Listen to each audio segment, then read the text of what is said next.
और बन गई ऐसी रेपुटेशन। ये पहली दफा नहीं हुआ है कि 5th day of test cricket में पाकिस्तान जो है उसके तितर बितर हो गई, पड़खच्चे उड़ गए। कभी बैटिंग फ्लॉप शो हो जाता है, कभी बॉलिंग जो है नाजुक मराइल पे खराब बॉलिंग हो जाती है। मुझे याद है ये 2018 में न्यूजीलैंड का एक टेस्ट मैच था, शारजा दुबई, ऐसी कंडीशंस थी। वहां पे 175 रन करने थे चौथे दिन में और 171 ऑल आउट हो गई पाकिस्तान की टीम और 4 रन से मैच जीत गए, जबकि पहली इनिंग्स में 90 रन की लीड भी ली हुई थी।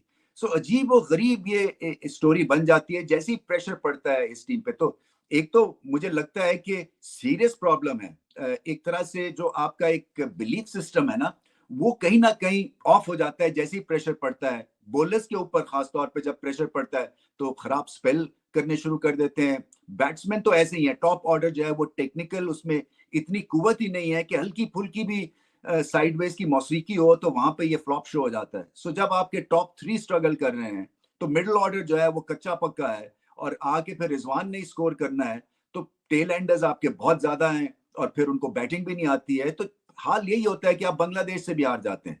क्रेडिट बांग्लादेश को बाय द वे इसलिए कि एक क्वेश्चन मार्क जो था वो यही था कि क्या ये दोनों इनिंग्स में एक सॉलिड परफॉर्मेंस दिखा सकेंगे, क्योंकि 5 दिन में जो लो रैंक टीम्स हैं वो एक्सपोज हो जाती हैं। पहली इनिंग्स अच्छी खेलेंगी तो दूसरी इनिंग्स ठीक नहीं खेलेंगी, या पहली इनिंग्स बॉलिंग अच्छी तो दूसरे में फ्लॉप।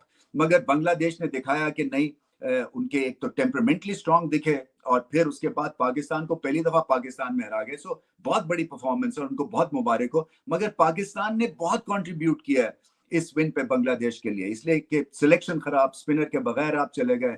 उसके बाद बैटिंग 5th डे के ऊपर तो सीधी सादी पिच के ऊपर घबराहट का शिकार और लेने के देने पड़ गए। आपने डिक्लेयर की इनिंग, सोचा कि आप मैच को काबू में रखेंगे, मगर टेस्ट क्रिकेट जो है ये हंसाती भी है और बहुत दफा रुलाती भी है।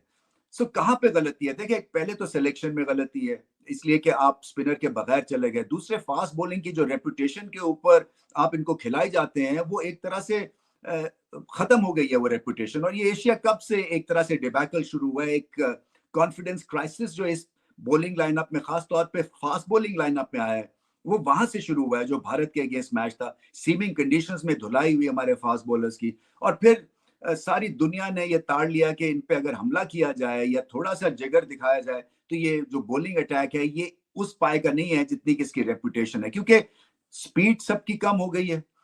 फिर उसके बाद स्किल लेवल है नहीं है। बांग्लादेश के फास्ट बॉलर्स ज्यादा पेनिट्रेटिव दिखे, हमारे बॉलर्स जो थे वो ज्यादातर विकेट लेने के बाद जो है वो एक विकेट को एंजॉय करने के चक्कर में होते हैं, एक ड्रामा बनाने के चक्कर में होते हैं, रात दिन के परफॉर्मेंस के थ्रू वो अपनी धाक बनाए।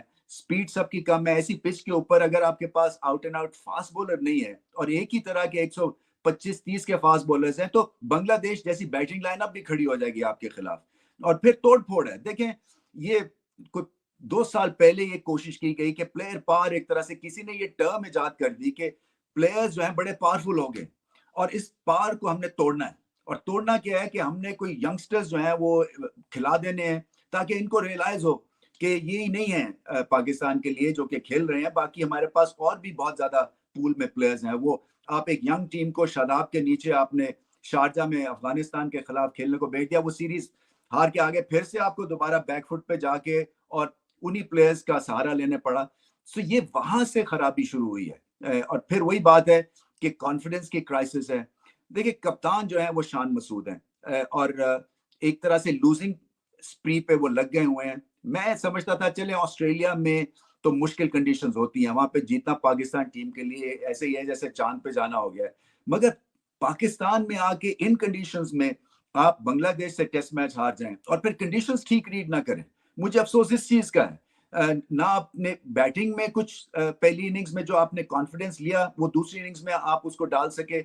बॉलिंग जो है वो तो बिल्कुल ही बेकार थी, स्पिन के बगैर शान मसूद चले गए। देखिए, ये जो शान मसूद को एक तो खुद बैटिंग अच्छी करनी है और दूसरा ये है कि थोड़ी सी आपको जो आपकी नॉलेज ऑफ द गेम है वो दिखानी है, क्योंकि ये अच्छे खासे एक्सपीरियंस्ड है as far as captaincy is concern. County में कप्तानी करते हैं ये, इसी तरह से पीएसएल में अपनी टीम की कप्तानी कर चुके हैं, इंटरनेशनल डगआउट का हिस्सा है ये।